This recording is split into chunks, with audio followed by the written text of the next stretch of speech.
এখন বাসায় বসেই আমার রেসিপি ফলো করে বানিয়ে ফেলতে পারবেন দোকানের মতো এরকম পারফেক্ট একটি চটপটি।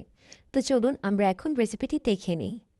আসসালামু আলাইকুম বন্ধুরা, আজকে আপনাদের সাথে শেয়ার করতে যাচ্ছি একটি মজাদার চটপটি রেসিপি। তো সেই জন্য মটর আলু আমরা সিদ্ধ করে নেব এবং সাথে একটি ডিমও সিদ্ধ করব। এরপর একে একে পেঁয়াজ, শসা, ধনেপাতা এবং মরিচ কুচি করে নিব এবং ডিমটি গ্রেট করে নিব। এখন আমি আপনাদেরকে তৈরি করে দেখাবো একটি স্পেশাল টক রেসিপি। তো এখন একটি বাটিতে তেঁতুল নিয়ে তাতে পানি দিয়ে এতে একটু লবণ এবং বেশি পরিমাণ চিনি দিয়ে ভালোভাবে নেড়ে আধা ঘন্টার জন্য রেখে দিব। আধা ঘন্টা পরে তেঁতুলটি কচলে কাঠ বের করে আমরা তেঁতুলের টকটি তৈরি করব। তো এজন্য প্রথমে লবণ দিব, দিব সামান্য একটু মরিচ গুঁড়ো, এরপর দিব ধনে গুঁড়ো, এরপরে বেশি পরিমাণ চিনি দিব। চিনিটা আপনারা আপনাদের স্বাদের উপর ডিপেন্ড করে দিবেন। আমি যেহেতু মিষ্টি টক খেতে পছন্দ করি তাই আমি চিনিটা একটু বেশি করে দিলাম। এরপরে চিলি ফ্লেক্স এবং চটপটি মশলা দিয়ে ভালোভাবে মিক্সড করে নিব। ভালোভাবে মিক্সড হলে তাতে আর একটু পানি দিব যেন টকটা একটু পাতলা হয়।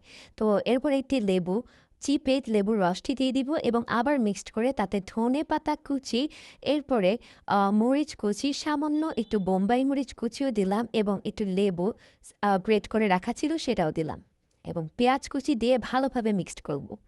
দেখেন কত সুন্দর, কত ইয়াম্মি লাগছে। আপনারা এভাবে টকটা ট্রাই করবেন অবশ্যই। টকটা হয়ে গেলে আমার সিদ্ধ করে রাখা আলুগুলো এভাবে কুচি কুচি করে কেটে নিব।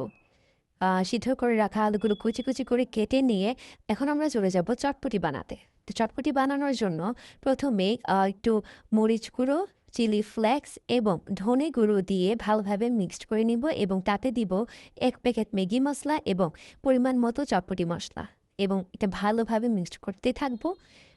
এরপর আমি দিব পরিমাণ মতো পেঁয়াজ কুচি। পেঁয়াজ কুচিটা একটু বেশি করে দিলাম। এরপর তাতে ধনেপাতা কুচিও আমরা অ্যাড করব এবং মরিচ কুচি দিয়ে সামান্য একটু বোম্বাই মরিচও দিব। এটা আপনাদের ঝালের উপর ডিপেন্ড করে আপনারা অবশ্যই এটা দিবেন। ভালোভাবে আমরা এই মিক্সচার সবগুলো মিক্সড করে নিব। ভালোভাবে মিক্সড করতে হবে যেন সবগুলো ইনগ্রেডিয়েন্টস চটপটির সাথে মিক্সড হয়ে যায়। এরপর আরও একটি লেবুর রস দিলাম আমরা। এখন কুচি করে রাখা সেদ্ধ আলুগুলো আমরা এতে দিয়ে দিব। তো আলুগুলো দিয়ে আমরা আবার ভালোভাবে মিক্সড করব। এই তো আমাদের চটপটি বানানো প্রায় শেষ। এখন আমরা ফুচকা ভাজবো। তো তেল গরম হয়ে গেলে তাতে আমরা ফুচকাগুলো একে একে দিয়ে দিব এবং বেশি করে ফুচকা ভাজবো। দুঃখিত, আমি ফুচকা ভাজার সবগুলো ক্লিপ নিতে পারিনি। এরপরে একটি বাটিতে আমরা চটপটিটা